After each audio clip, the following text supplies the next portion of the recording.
আবারও বিশ্বজুড়ে আমদানি পণ্যের উপর শুল্ক বাড়ানোর ঘোষণা দিয়েছেন মার্কিন প্রেসিডেন্ট ডোনাল্ড ট্রাম্প। আদালতে তার পুরনো আদেশ অবৈধ ঘোষণার সঙ্গে সঙ্গে শুক্রবার এ ঘোষণা দেন তিনি। আমদানিকৃত পণ্যের উপর প্রথমে 10% শুল্কের ঘোষণা দিয়ে একদিনের ব্যবধানে তা বাড়িয়ে 15% করেন।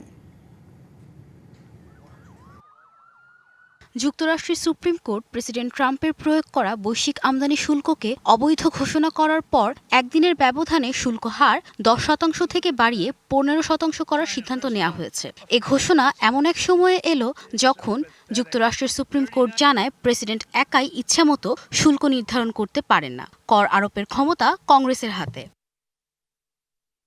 আদালত 6-3 ভোটে জানায় ট্রাম্প যে আইন ব্যবহার করে প্রায় সব দেশের পণ্যের ওপর শুল্ক আরোপ করেছিলেন তা অসাংবিধানিক।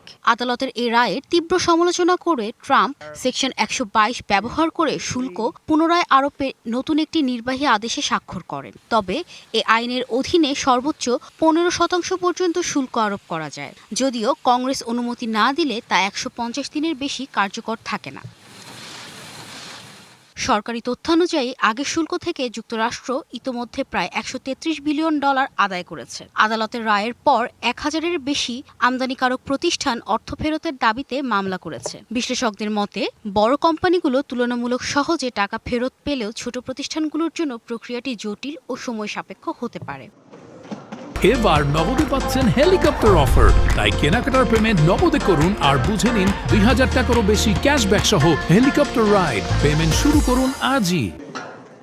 এদিকে বিভিন্ন দেশের সঙ্গে যুক্তরাষ্ট্রের চুক্তির ভবিষ্যৎ নিয়েও তৈরি হয়েছে অনিশ্চয়তা। তবে ব্রাজিলের মতো যেসব দেশের ওপর অতিরিক্ত শুল্ক আরোপ করা হয়েছিল সেসব দেশ সাময়িকভাবে কম শুল্কের সুবিধা পেতে পারে। যুক্তরাষ্ট্রের অভ্যন্তরীণ রাজনীতিতেও এটি একটি বড় ইস্যু হয়ে দাঁড়িয়েছে। ডেমোক্র্যাট নেতাদের অভিযোগ এই শুল্কনীতির কারণে মানুষের ব্যয় বেড়েছে। ক্যালিফোর্নিয়ার গভর্নর ট্রাম্পের সমালোচনা করে বলেন এই নীতি জনগণের স্বার্থের পরিপন্থী।